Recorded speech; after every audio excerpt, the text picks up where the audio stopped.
G'day and welcome back to the channel.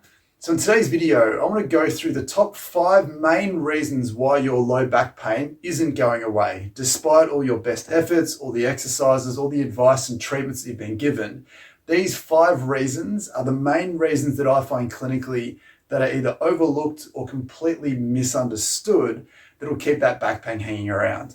And then what I want to get to with each point and each topic that we go through is I want to touch on an exercise or an idea that you can implement that will hopefully quickly rectify that particular issue so that you can see in a very quick amount of time whether this is having an impact on your pain, and you can devote more of your energy to try and solve this. Now, you may not be all 5 of these things, but there's a very good chance that at the very least one of these things is a huge handbrake to you staying good and feeling good long term. But for most people, there's probably 2, maybe 3 of these things that you'll need to make sure that you're doing really well or that is really good to give yourself the best chance for that back to function normally and feel good long term. So before we get into these ideas, if you're going to enjoy this video, please consider leaving a like rating down below. Subscribe to the channel if you are new. Now, the first thing that I think is important to cover right at the start of this video is to make sure that you're actually treating the cause of your low back pain. Now, this may sound very silly and very straightforward, but what I see a lot in the industry is that we do have a very narrow focus. So if you come in with right-sided low back pain or left-sided low back pain or central low back pain, we're very quick to look at those areas for clues as to what's causing your pain. And that's obvious, that makes perfect sense. But what we see a lot, or what I see a lot clinically with my patients, is that just because you have pain in a certain part of your back, it doesn't necessarily guarantee that that's where the dysfunction is, because your low back can have just as much referred pain as your legs can, as your arms can, as your head can, as your shoulders can, and all the rest of your body. It's just that you won't be able to find it unless you're actually open to it and looking for it. So a great way to go through this is I have a low back pain playlist that I'll link up here. But what's really important here is that once you've got the context of this video, go through and scroll through that playlist and just see if there's some things there that ring a bell for you. One of the main things that I see a lot of people come in with that often gets misdiagnosed or is left to fester much longer than it should is particularly if you have that low back pain across your low back. So if you feel like you've got a band of low back pain across your back, or on one side it goes out and down to your hips, it's very easy to go looking in that area for some low disc bulges or some stenosis or some nerve root issues. But what I find in the majority of cases is that pain's actually coming from the base of your rib cage, and it's a referred pain based on the dermatome distribution of that area. So again, that's in the playlist listed across here. But the main thing that I want to touch on is if you're not taking a step back and looking at everything around that section that's sore, then you're potentially missing the root cause of what's generating that pain. So you can be doing all the best stretches, all the best strength exercises, taking all the best medications, but if you're missing the true root cause of where that pain's coming from, it's hard to expect that pain to disappear and stay away long term. Now, the other thing that's really important here, you have a scan, like whether that be an MRI or an X-ray, and on that scan, you've been given a label based on what's shown on that scan. You need to be very, very careful that you don't get tunnel vision and just focus on what that scan shows. Because the interesting thing about a scan, and any scan, whether it be an MRI, an X-ray, or an ultrasound, it can only show you how you look. It doesn't guarantee how you feel. So you can have a disc bulge and have no low back pain at all. But the issue is that you wouldn't necessarily scan your back unless there's pain. So that disc bulge could have been there for a number of years and may never have been painful and may never be painful. But now that you have low back pain, we go looking for things that don't look perfect. You could have a completely asymptomatic disc bulge or some arthritis or some wear and tear that all of a sudden gets given more importance and credence than it should because there's suddenly low back pain in the picture. And that makes perfect sense, obviously, but what you need to be careful with is that if your low back pain is coming from somewhere else, say it is being referred from that sort of base of the rib cage, that can really distract you from what you need to do going forwards. So it's really important to understand if you have persistent low back pain, we need to make sure that you are very comfortable and confident that you know exactly where your low back pain is coming from. And there's an easy way to check. So if you have a tennis ball or a lacrosse ball lying around, you can very gently and respectfully lie down on your back, let the ball press in and go hunting from the base of your spine all the way up as high as you need to go, perhaps higher than you think you need to be, and go looking for things that connect to your symptoms. Now, if you have a genuine disc bulge or something sort of really deep in that spine that's generating your pain, you may not be able to find it with the ball, but that's okay. We can lean more towards those things through a process of exclusion, as opposed to just assuming that that's what it is based on a scan that may or may not be connected. So a great way to do this is to take a mental snapshot of how you feel before doing this. So if you have a particular movement or an activity that generates your pain, whether it's sitting, whether it's arching backwards, bending from side to side, bending forwards, whatever it is that you know generates or reminds you of your pain, do that first. Take a genuine impression of how that feels beforehand. Take the ball, put the ball into your lower back, right down the base of your spine, and then lie down on top of it and go hunting for things that shouldn't be there. So the process of doing this is we don't want the ball to just stay pressed into the spine at the bottom. If you just let the ball roll off to the side a little bit, you'll hit the spinal joints. If you come out a little bit wider, you'll start to hit some of the soft tissue that's involved. And then all I want you to do is compare both sides. So either side of the spinous process at the base of your spine, which is the bump in the middle, just see how it feels comparatively. If you're a fan of the channel, you'll know this is such a versatile and effective exercise. It's brilliant for anything low back pain related. Just go looking for things that feel stiff, tight, or tender. And then also pay attention that if you hit a spot and that generates your pain, whether it either increases your pain or decreases your pain in some way, then that tells you exactly what you need to know in terms of what might be contributing to your pain. So the idea being is that if you're on a spot that feels really stiff and tight, and the more you press into it, the less your pain becomes, then clearly you've hit a very important part of the puzzle. If you're on a spot that maybe doesn't feel tight and stiff and you push on it for a little bit and you feel like your pain gets a little bit worse and it stays worse and it doesn't then start to drop off, then you're telling us that you potentially found the spot that's irritated and causing that dysfunction as well. So it's a really good habit to get into, that if you can compare both sides and then just gently work your way up the spine systematically, going out to the side a little bit, right next to the spine, compare the other side, go out a little bit further, go looking across and up and down that back for anything that feels connected to your symptoms. You'll figure out very, very quickly what's important and what isn't. And the really interesting thing is, if you know that you have a disc bulge or an imperfection in your spine based on a scan you've been given, and say that's right at the base of the spine at that L5, S1 level, or maybe a little bit higher at L3 or L4, if you're coming above that more towards the base of your rib cage, and you feel like these sections down here aren't necessarily feeling too interesting with the ball, but when you get higher up, you can see that it does start to connect to those symptoms down low, then you can start to use your personal experience to maybe start to discount what those scans are saying, in terms of, not that that isn't real, because the scan will show you what's going on there, but you can start to understand that maybe that has nothing to do, or at the very least, little to do with the pain that you're actually going through. And you can take that information to your physical therapist or to your physiotherapist or your doctor, and they can take that information to make better decisions based on your behalf. So again, point number one, if you aren't looking at everything around that area, then it's very, very easy to miss where your pain's actually coming from. And that can be one of the main reasons why low back pain persists or comes back down the track. Point number two and point number three piggybacks off this idea a little bit more. And probably one of the most missed pieces of persistent low back pain is stiff hips. And we've covered this on the channel before, but the important thing to take away from this point is that your body is designed to be mobile and flexible all the time.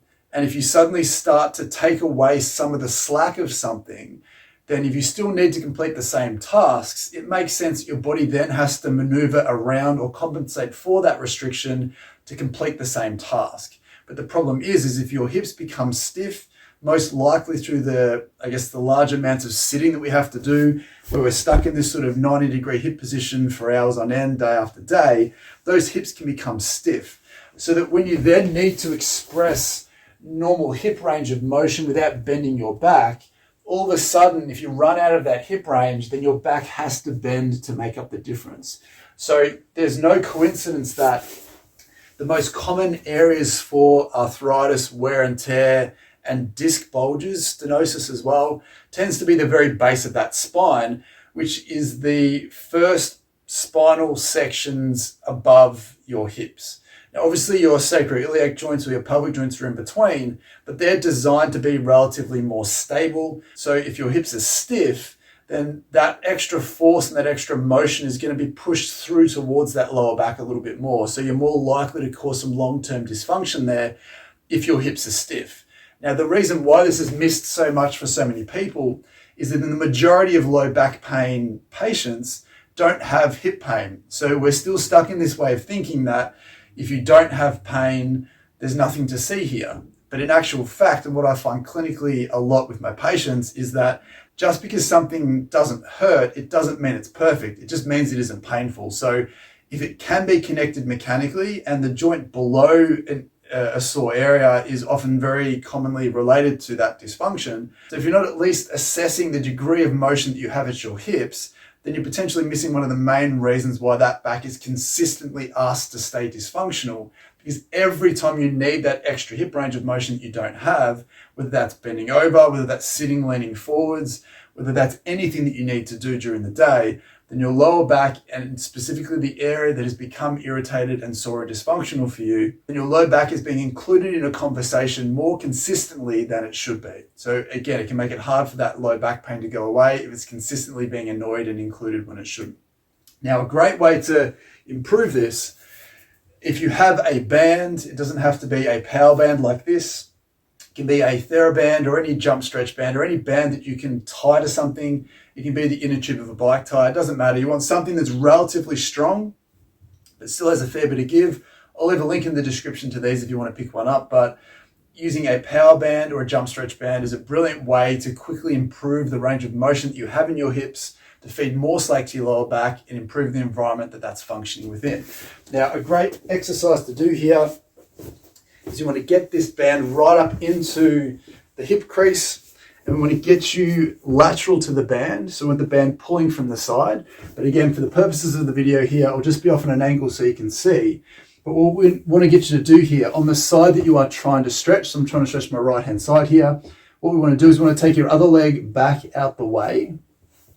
And all we want you to do is just gently come back into some hip flexion, and then keeping your shoulders and hips together, we're going to get you to gently shift your body weight across to the side that you're trying to stretch, not all the way down so that your hips disconnect from your shoulders, keeping everything integrated together, shifting everything across until you feel a gentle pressure through the side of your hip. You want to stay here for a few seconds, 30 seconds if you can, 60 seconds if you've got the time. If you feel some jamming in the hip at all, then just come out of that hip flex position a little bit more, but still come across to the side. As it gets looser, you'll find you can drop down further and further. What we also want to do is we want to rotate that leg underneath, drop your back leg. And the second part of this exercise is keeping everything integrated again, then shifting back across. So this is hitting a different part of the hip joint capsule than the first part of the stretch. And it's that hip joint capsule that tends to get really stiff and tight from all the sitting that we're forced to do. And it doesn't allow us to express that normal hip range to the best of our ability, compromising low back function. But again, this may not hurt for you. It may feel very stiff. If it does, this is a must-do exercise for you if you want that low back pain to be given a chance to go away in a very short amount of time. So that externally rotated position hits a different part of the capsule. We then want to turn your foot outwards just enough that you don't feel like you start to bend your hip and hike that hip. Just rotate it out as far as you feel comfortable. Repeat the same process as before, coming back across. Again, if you feel a little bit of groin pinching there, then just come out of that hip flexed position, but still find a shape that gives you some of that pressure through this part of the hip.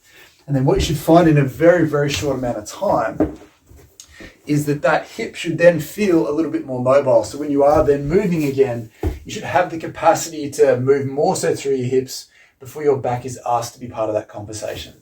So that's point number 2, making sure that you look below where your low back pain is, the joint below, for any clues as to some stiffness or some tightness. Now, as I said, point 3 is very similar to that, but I want to look above the low back through that thoracic spine. So in the very same way that low back pain can be perpetuated by hip stiffness, if your thoracic spine is very stiff, it works the same way from the top down. And if you can imagine that if you have stiffness in your thoracic spine, stiffness in your hips, and you're not able to get as much movement through those sections, all of that motion is going to be forced through the areas that do move, which tends to be the lower back. So again, if you're looking for clues as to why your low back has become sore, but also why it's not going away, you have to look above that as well. And particularly when you consider what we spoke about before, where that thoracic spine can refer pain down to your lower back. So not only can it restrict you mechanically and set low back tissue up to fail, but it can generate pain that you feel in your lower back. So if you're not looking at this section, you're potentially missing another hidden piece of the puzzle, which in most cases, based on what I find clinically, aren't painful. So you might find a whole bunch of stiffness in that thoracic spine that generates some referred pain down here, but you would never know that that was connected unless you go looking, trying to find what might be there. And again, a great way to do this is if you can grab a foam roller. You can use the same technique with the lacrosse ball as we did with your lower back, but we can mix up a little bit and go for this mid-back foam rolling exercise. So it is a traditional foam rolling exercise, except for one key aspect. Again, if you've been following the channel for a while, you know what I'm about to say here. I don't want you to roll on the roller. It doesn't do enough of what we need to exact change from this exercise. We're going to make sure that you feel comfortable. Now, some people will feel comfortable being relatively linear here. You might find that in order to get more out of this, you might need to arch backwards a little bit more. Have a pillow underneath if this is where you feel you need to be, or you can clasp your hands behind your neck and support yourself this way. But what I want you to do here is starting between your shoulder blades, at the base of your shoulder blades. All I want you to do is the same thing you did with the ball, is stay neutral to start with, get a sense of how this feels. Just gently roll to one side to bias one side, get a sense of how those joints and those rib joints feel. Then roll across to the other side, compare the two. Again, we're looking for the areas that feel restricted. We're looking for the areas that feel stiff and tight. We're also looking for something that might send some pain down a little bit lower to connect to where you feel your pain. But the point I wanted to make here is we don't want to roll up and down, because if we do, we're not getting any pressure down through the joints. And they're the things that we're trying to affect change in. So again, once you've spent some time here, get a sense of whether this is important for you or not. Then just move the ball down a centimeter or two, or the roller, down a centimeter or two, and just repeat that same process. Compare both sides. Spend time on the spots that you feel need the most TLC. Make sure that you work your way down to the base of your rib cage, down to the top of your lower back, so that you're not missing anything. Now, the other really important part of this, I think that I didn't mention before, is that your thoracic spine houses a lot of your autonomic nervous system nerves. So your parasympathetic and your sympathetic nervous system, and as well as a bunch of other nerves as well that go out to different parts of the body. So if you can imagine that you really stiffen up a section of your thoracic spine, you can really pull a bunch of slack out of that nervous system that can really become an issue if you've got a little bit of a disc bulge down there already, or you've got some neural issues going on down there. By feeding some slack back into all that from above can be a really, really important part of that puzzle that, again, you won't be addressing unless you go looking for it. So making sure that you know exactly where your pain's coming from, looking below your pain towards your hips, looking above your pain towards your thoracic spine. Those three things mechanically can have a huge say in why your low back pain hasn't gone away for good.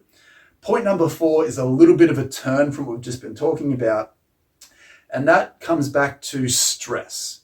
So if you are someone who leads a stressful life, whether you're unfortunate enough to have had some really powerful negative stresses in your life previously, whether that be past trauma, abuse of some kinds, anything really heavy, that can have a genuine impact on your low back pain. And this may sound a little bit strange, but the reason for this is relatively straightforward as well. Your brain and nervous system work to a very simple set of rules and circumstances. If it feels safe, then everything's relatively good and functioning relatively well. If your brain and nervous system feel constantly threatened, it's more closely into that fight or flight response that we have when we're in danger. Now, that obviously serves a very important purpose When there is a threat involved, it allows you to get a little boost of superhuman energy or superhumanness to either deal with that situation and fight your way out of it, or to flee and get out of there really quickly.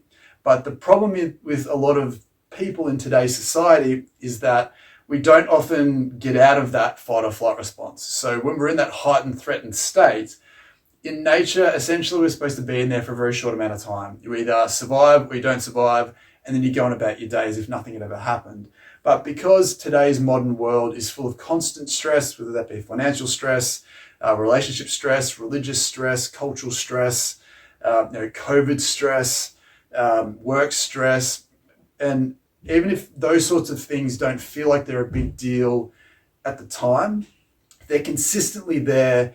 And if they consistently ask your body to raise and heighten your nervous system to meet the demands of that, then your body can be consistently in a more heightened level of stress or a more heightened level of threat.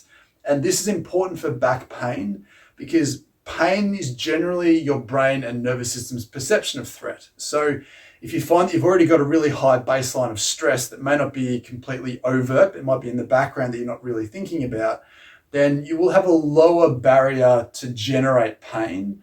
But then once you cross that barrier, you might find that there's a bit of a pain tax that's slapped on top of what you're already going through. And this is what we see a lot for people who have been labeled with chronic pain, chronic low back pain, is that it stops becoming just a musculoskeletal issue where you have an injury or something's damaged or stiff or tight or tender. It now becomes a more complex issue where your brain and nervous system is completely altering your body's perception of what's going on. So if you have this low level threat of maybe a light disc bulge or a joint that's irritated, but you place that into a scenario that maybe has come from some abuse, or maybe there's been a death that was quite traumatic for you, or whether your day-to-day lives at the moment, whether it's financially or COVID related, as I said, are quite stressful for you, then all of a sudden your body's going to be spiking more than it should. And the outcome of that can be persistent low back pain and more sensitive low back pain, and back pain that's a lot harder to get through, because unless we get you to go through the process of de-heightening that nervous system, lowering that threat perception, in a perfect world, we would address the reasons for that stress. But for some people, that's not always as easy as clicking your fingers and making that go away. We may not necessarily be able to change the stressor itself, but we can absolutely influence how your body reacts to that stressor. And this is potentially the space to play in for a lot of people. So a great way to try and get that nervous system, that brain and nervous system's perception of threat to decrease and de-heighten is through something as simple as deep breathing.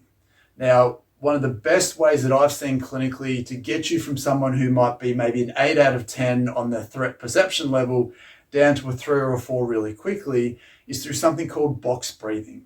This is a very simple technique that basically requires you to go round in a bit of a box where you breathe in for a period of time, maybe sort of 4 or 5 seconds, then you pause at the top for 4 or 5 seconds, then you breathe out for 4 or 5 seconds, then you pause at the bottom for 4 or 5 seconds, before repeating that cycle as many times as you need so that you feel like things start to de-stress and reduce. Now, for some people, depending on how heightened and stressed you were before the exercise, if you're not super heightened and stressed, you might find that you can feel yourself relaxing after maybe 2 or 3 cycles of that sort of box breathing technique. But much like any exercise, if you came to me with an ankle that had been stiff for 30 years, and maybe you've had 30 years of trauma and stress that you've been dealing with, it's unrealistic to expect 2 or 3 minutes of ankle stretching to get through 30 years of ankle stiffness. You definitely deserve to feel like something has improved a little bit immediately afterwards, otherwise the exercise isn't effective. But you might find that you can free it up a little bit, and then it gets a little bit stiffer again, and then you have to come back and free it up a little bit more, then it gets a little bit stiffer again. But through consistency of effort, you should deserve to feel like things start to progress over a short amount of time. Now, it's the same thing in terms of getting that stress level to decrease. You may be able to get it to get down really quickly, but for a lot of people who have been chronically stressed and in pain for a long time, you might find that it's a little bit more of a process where you have to consistently keep telling your nervous system down-regulate so that it does down-regulate over time. And you might find instead of going from here down to here in an instant, you might find that it's a little bit more topsy-turvy, but as long as you feel like you're making progress as this goes along, then you're going to get to that point at some stage. And this is a really important piece of the puzzle that does get missed a lot, because we tend to look at you as a musculoskeletal person and forget that you are washed over and governed by your brain and nervous system. So if we're not looking at what your brain and nervous system are doing to your low back pain, again, we're potentially missing the one thing that you need to focus on to get your low back pain to go away and stay away for good. So please consider that box breathing technique. Again, the number that you choose is based on what you feel very comfortable with. If you're very stressed and very uncomfortable, you might find 3 seconds is a great place to start. And as you feel more comfortable with it, as you get better at the exercise, you might find that you'll get to 6 seconds, 7 seconds, whatever you can do comfortably where you feel like you're not having to gasp for air and you can stay relaxed. So make sure you give that a go. Let me know down in the comments how that particular piece of the puzzle feels for you and how it goes, because it's missed by a lot of people. Now, moving on to the last thing that I see, and this again is potentially the most important, which is why I've left it till last. Those first 4, whether it be making sure you know where your pain's coming from, looking below the pain, above the pain, and assessing what your nervous system is doing in terms of stress, those sorts of things, in a way, are symptomatic treatments in their own right. They're going for things that are a little bit more hidden, yes, but there has to be a reason for why those things are there in the first place. And more specifically for the first 3 mechanical things, the single biggest thing that you need to make sure that you master is your postural habits. The positions and the shapes that you put your back into day to day, in most cases that I see clinically, will define how your back pain feels and how quickly it goes away. Now, there is definitely a subgroup of low back pain patients that get their low back pain from a traumatic incident. Maybe they were hit with something, or they fell directly onto something, something breaks, something gets damaged. That's fair enough. That's a slightly different topic of conversation to what I'm about to talk about, because for the majority of people whose back pain has come on from something that wasn't a blunt trauma to that exact area, when you have this conversation, you often arrive at what you would do with your back day to day, whether that be sitting, whether you're someone who doesn't sit but stands and leans over a lot like myself as a therapist. The shapes and the positions that you get into the most need to be the thing that you analyze and are very comfortable with for you to make sure that you can create a path for this to get better. And the simple reason is that if you sit and you consistently sit in a position where you don't take note of your back, maybe you've had a long day at work and you love to sit on the couch and watch some TV before you go to bed, the position your back is in will define how it feels the next day and the next day and the next day. So if you've found that, for example, you've got this band of low back pain, but you've found that the base of the spine is where that pain's coming from, there has to be a reason why that exact part of your back has become a problem. So if you find that when you sit and slouch and relax, you might find that that's the exact part of your back that you hinge through, albeit subtly, or a lot depending on how bad you are. Then if you don't then get out of that position and try and stay out of that position forever, hopefully, then that spot's going to consistently be asked to be stiff, tight, tender, and potentially pain-producing for as long as you are doing that. So if you're working really hard to go through all these things to fix the reasons why your pain's there, if you're not then having a conversation with yourself and feeling comfortable that you need to be in a better position, then you're potentially missing the whole reason why we're having this conversation in the first place. And I fully acknowledge that talking about posture, it's boring, it's not sexy, it's not very interesting to almost every single person, bar a physiotherapist, but I need to stress how important this is. So the way that I say this to my patients is take a second to think about the things that you do most throughout your day. Is it sitting at a desk at work? Are you driving a lot? Do you sit down and play games? Do you watch TV? Are you on your laptop? Do you sit up in bed in that sort of half sitting, half lying position, reading a book? Do you play an instrument? Doesn't matter the activity at all.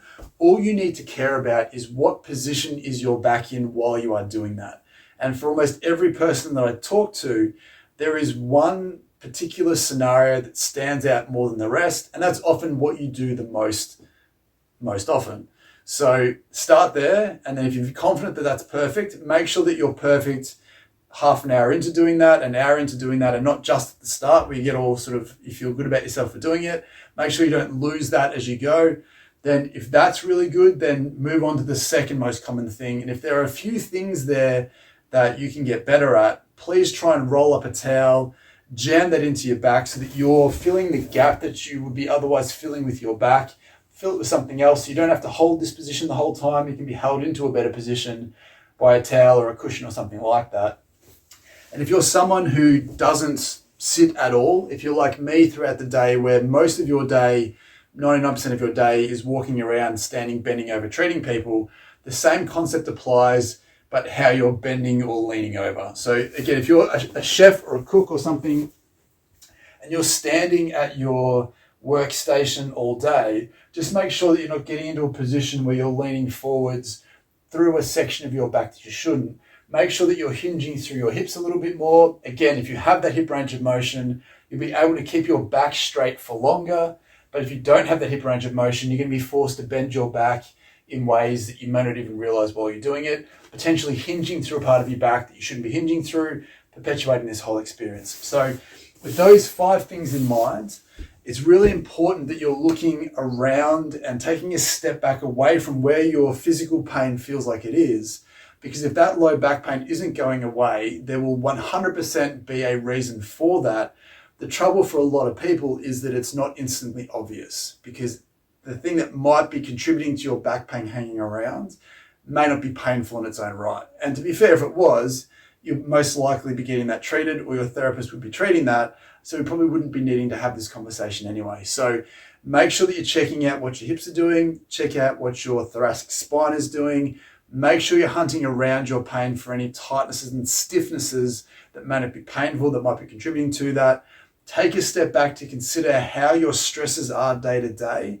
Have you had some nasty trauma in your past that you still deal with and are still reminded of consistently, which is putting your body in a constant threatened state, albeit maybe a low level state that you may not notice day to day. But if you can pick up on that and then put your back into better positions day to day without fail, you start to run out of reasons for why that low back pain is there and hanging around. And if you are confident that all of those things are mastered, that everything's going well, then we can turn our attention to other things that might be creating that. And we didn't go through core strength and glute strength, diet, nutrition, and those sorts of things, sleep. But those 5 points are probably the 5 most common things that I'm talking consistently and exploring consistently with my patients to get them to that point where their back pain has a chance to go away for good. So I hope that was genuinely helpful. Let me know down in the comments below which one of those 5, or maybe all of those 5, you found was a missing piece to that puzzle that you didn't realize that you were dealing with. But with that being said, thanks for watching, and I'll see you in the next one.